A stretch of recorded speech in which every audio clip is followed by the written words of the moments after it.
go. Who the fuck did I move in with? Part 8. So in the beginning, when I first met him, I was calling him the name that he told me his name was. So this is me calling me the name he said it was, and this is him answering, right? This is another screenshot of me calling him the name he said his name was, and this is him answering. So y'all remember when I was telling y'all that I got on the phone with his BM and she was telling me everything about him? She was like, he tried to get me to get a house in my name, but I wasn't going for it. And then she was like, he got kicked out of his old house because he was using a fake name. She told me the fake name that he was using. I'm going to get to that at the end because it all makes sense in the end. So I'm like, there's no way I'm about to move in with somebody who's doing all this. Also, me calling him the name he told me. But this is what he was basically saying about how she's a liar. Same way I'm a liar, right? So when we had got together, he put his mom on the phone and she didn't even know I was right there. But he wanted me to hear her basically back him up. And mama was backing him up. Mama was like, yeah, she this, she that. She just jealous. She just mad because everything she have. I don't even know why she sat on the phone with that girl. All she do is lie. She's young and dumb. She was saying a whole bunch of stuff about BM. And I was like, oh, so maybe BM is bitter. Maybe BM is lying. So I believed everything he told me like a dumbass. Anyways, after I went through his phone and I kind of seen a lot of the truths, I kind of held it in because I'm the type to like not confront him about anything until I have all the evidence. So we lived a normal life. We was actually in love. We was happy. We was in the house, playing house, and damn near making TikToks every day. So I mentioned that I was bored to him a couple of times and that I wanted to go out and do something. He was like, bro, money good. What do you want to do? My card is on your phone. Go do what you want to do. Don't let me stop you. Right? My card on your phone. He's like, do you want to go on a shopping spree? Do you want me to go buy you something? I know you like to go shopping. Mind you, I love to go shopping on my own, but he did not like that I was spending my money. Like, he would always be like, stop spending money. Use my money. Use my money. Like, I'm like, I'm good. I got my own money. So he took me to Sephora one time. He bought me some perfume. He bought me like some facial stuff. Like, it came up to like $180. Like, and he bought it. Correct. He bought it. So when we got back home or whatever, it was one day I decided that I wanted to go through his phone. And when I went through his phone, I seen in his email that he got an email notification that said something about a balance being below a certain point. This the same Chase card that was on my phone. So I couldn't wait for him to leave that house. I was going through that computer. I'm going through that computer because I want to know what's in your bank account. I'm sorry, I'm a little nosy. So I looked at that email and this is what I seen. Your account is overdrawn, negative $171. The same card that's on my phone. So I'm like, bro, what the fuck? I never wanted to say nothing to him about it because one, I didn't want him to know I was going through that email and I didn't want him to know that I knew that he wasn't having like he said he was. We're gonna get back to the Chase stuff because since he wanna record all that money on social media, know that I got another screenshot for that. Don't ever say I'm lying because I keep my receipts. So one day, I heard him on the phone with the bank and he disputed the hotel from when he got it for me in Miami. Remember when we got 2 rooms, y'all? Remember when he was like, I got your own room. You ain't got to worry about us being in the same room or whatever. He disputed the other room, saying that it wasn't him. This was another red flag that I did not mention. Before he had moved here, he was hanging out with his homeboys or whatever, and he had bought one of them a plane ticket because the car was so full, somebody needed to ride on the plane. So he was like, don't worry about it, I got it. And he never went. He never took the plane, which was cool and all. But I was with him when he disputed the charge, right? He was like, I never went on that plane and they charged me anyway. And I never booked the flight, whatever.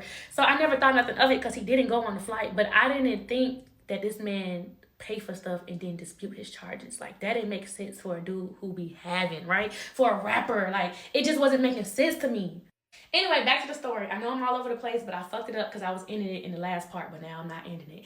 Anyways, we have his daughter for the first time, and it's my first time meeting his child, right? I got so excited because he was like, I told BM not to send her with nothing because I got it and stuff. Like, I don't know. They had their own little problems when it came down to the baby bag. I don't know. But I took her on a shopping spree. I was so excited to take this girl on a shopping spree because I was just like, oh my God, I'm playing mommy. Like, so to ease my mind, because I would be like, dang, like, I'm really like playing mommy and stepmom, I would come bring it to him like, I don't really think I'm comfortable with this baby mama stuff. And he would send me messages like this. This is how he would make me feel better, by basically telling me he don't know this girl and he wish he never had a child with her. Man, that's a long. Let me pause this for 5 more seconds.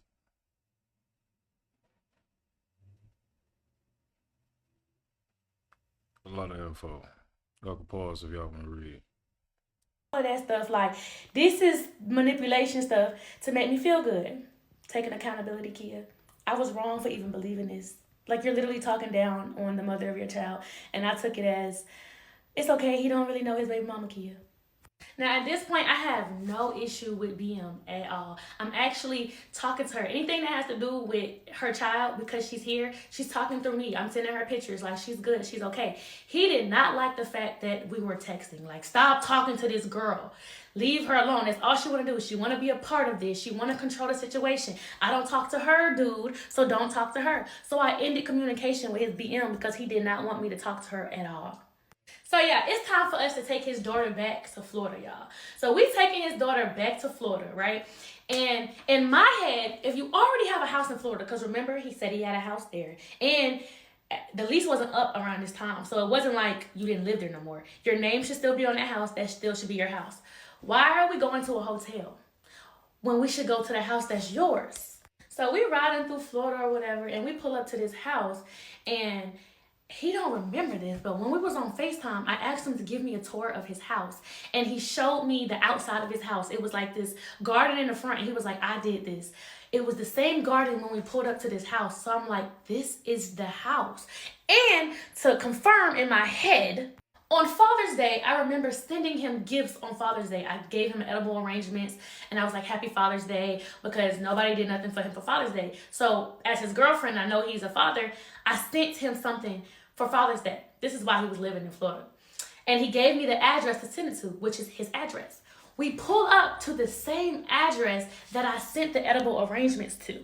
He goes in the house, and I'm just sitting in the car like, why are you not inviting me in the house if this is your house? Now, he don't remember or don't know that I'm putting all this together.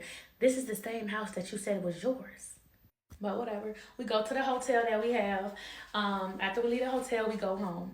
I'm starting to get real agitated. I'm really just over this whole thing. I start to confront him about the house. I'm like, dude, this house is the same house, the same address that you gave me. And the craziest thing is, when he pulled up to the house, I got a notification on my phone that such and such just arrived home. You know when you add somebody's address on your phone when he give it to you? Like, it was like, when we pulled up, I got a notification. This was his house.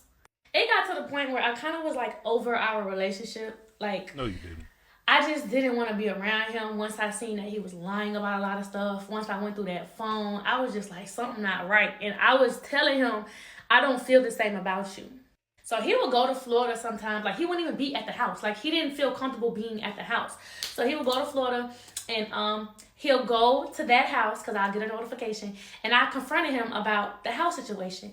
And he was like, bruh, what are you talking about? I have my own house. I stay by myself. What you mean? I'm finna put him on the phone. So he puts the dude that he's staying with on the phone. And the dude actually says, yes, this is his house. He was like, we stay in the same neighborhood. He just be over here sometimes because my house is open to all my friends, you know? He was like, the only one who stay here is me and my dog, Onyx.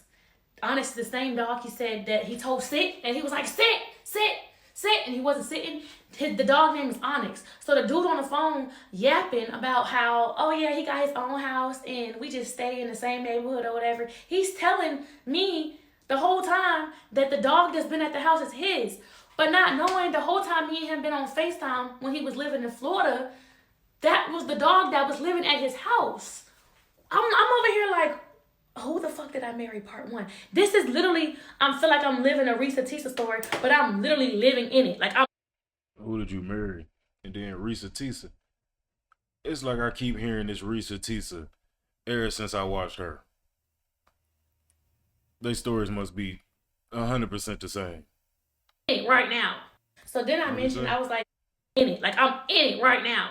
So then I mentioned, I was like, well, your BM told me that one day that you do stay with somebody else. And he was like, I only told her that so she don't put me on child support. And I don't want her to know where I stay because she could put me on child support if she know I got the cars, if she know I got the house. So of course my baby mama gonna tell you that because that's what I made her believe. And then the dude on the phone was like, bro, that girl dramified. Like they was all in cahoots about telling me about BM. So I start believe. Well, I ain't gonna say I believed it at this point because now I'm like, this shit is fishy.